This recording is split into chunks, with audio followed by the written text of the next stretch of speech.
જૂનાગઢમાં છેલ્લા 3 દિવસથી ધોધમાર વરસાદ વરસી રહ્યો છે અને દ્વારકાથી સોમનાથને જોડતો જે નેશનલ હાઈવે છે તે માંગરોળ તાલુકાના હુસેનાબાદ નજીક જે ઓવરબ્રિજ છે તે ધોવાયો છે, જેના કારણે અહીંનો જે વાહન વ્યવહાર છે તે પણ ઠપ થયો છે।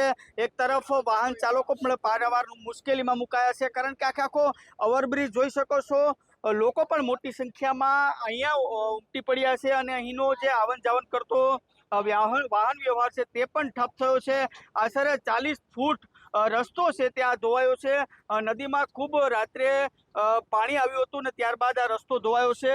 વાહન ચાલકો પણ પારાવાર મુશ્કેલીમાં મુકાયા છે। સાથે સાથે આપણી સાથે સ્થાનિક લોકો અહીંના જોડાયા છે। શું નામ આપનું? દ્વારકા સોમનાથ રોડ છે અને માંગરોળ નજીક આવેલો હુસેનાબાદ ગામ શરિયાદની વચ્ચે આ પુલ આવેલો છે। કાલે રાત્રે 22 ઇંચ જેવો વરસાદ પડ્યો છે, ભારે નુકસાન થયું હોય અને અહીંયા વાહન વ્યવહાર ઠપ થઈ ગયો છે। 40 ઇંચ અને કાલે 22 ઇંચ એટલો ટોટલ વરસાદ થયો છે અને અત્યારે વાહન વ્યવહાર અને ધંધાનો રસ્તો મેન હોય તે ખોરવાઈ ગયો છે અને અત્યારે સ્થાનિક લોકો અત્યારે સેવા કરી રહ્યા છે અને આવો માહોલ છે। કઈ નદી પર? નોળી નદી એની ઉપર તંત્ર વહેલવાની કામગીરી કરી અને મોકો આપે બધાને અને સેવા તો અત્યારે કરી રહ્યા છે, ચાલુ કરવામાં વહેલી માગણી એવી ઈચ્છા। ચોક્કસથી લોકો પણ માંગ કરી રહ્યા છે કે આ જે વહેલી તકે શરૂ કરવામાં આવે।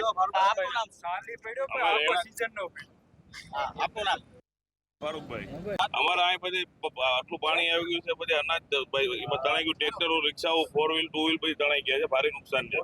અમારી માંગ એ છે કે અમારા પુલ મોટો કરવાનો છે અને જાનવર કેટલું તણાવવાનું એનો કોઈ હિસાબ જ નથી, બરાબર। અમારી તંત્રને એવી માંગ છે કે આ પુલ મોટો કરે અને ઉપરની ડિવાઈડર તોડી નાખે।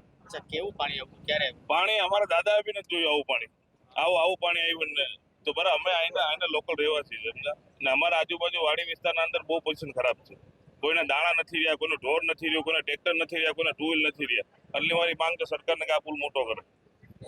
ચોક્કસથી ગઈકાલે જે 22 ઇંચ વરસાદ વરસ્યો હતો આ વિસ્તારની અંદર, સિઝનનો વાત કરવામાં આવે તો સિઝનનો 40 ઇંચ વરસાદ આ વિસ્તારની અંદર વરસ્યો છે, જેના કારણે આ પરિસ્થિતિ થઈ છે। અનેક વિસ્તારોની અંદર વરસાદી પાણી ભરાવાની પણ સમસ્યા સર્જાઈ હતી। મુખ્યત્વે જે દ્વારકાથી સોમનાથને જોડતો જે નેશનલ હાઈવે છે તેનો બ્રિજ ધોવાતા હાલ બંધ થયો છે અને વાહન વ્યવહાર પણ ઠપ થયો છે।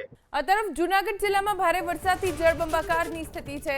કેશોદ પાસેના સાબલી ડેમના 11 દરવાજા ખોલવામાં આવ્યા। ડેમમાંથી પાણી છોડાતા મગરવાડા ગામ સંપર્ક વિહોણું બન્યું। રોડ રસ્તા અને ખેતરોમાં પાણી ફરી વળ્યા। ડેમમાંથી પાણી છોડાતા અનેક રોડ રસ્તા ધોવાઈ ગયા। ખેતરોમાં કરાયેલું વાવેતર પાણીમાં ધોવાયું। મગરવાડા ગામ બેટમાં ફેરવાતા લોકો હેરાન પરેશાન થઈ ગયા। સતત વરસાદ ચાલુ છે, એને લીધે ખોરાસાપા આવ્યો, સાબલી ડેમ ઓવરફ્લો થતા કાલ સાંજથી ગામમાં પાણી આવી ગયું હતું, ગામ સંપર્ક વિહોણું બની ગયું હતું અને ભારે નુકસાની થઈ છે। ખેતરો ધોઈ નાખ્યા છે, પારામાં નુકસાની છે, રોડ રસ્તા તૂટી ગયા છે। રસ્તા અત્યારે તો ખરાબ છે, આ પાણી આવ્યું, ખોરાહાનો ડેમ ઓવરફ્લો થઈ ગયો, સાબલી ડેમ, એના લીધે। કેવી પરિસ્થિતિ હતી અહીંયા? પરિસ્થિતિ પહેલા બહુ સારી હતી પણ અત્યારે ખરાબ થઈ ગઈ છે આ પાણીના લીધે। ગામ આખું પેક હતું અને રોડ રસ્તા તૂટી ગયા હતા, પારા તૂટી ગયા હતા કે આડાવરું જવાતું નહોતું, વાંથી વાંક એટલું પાણી હતું।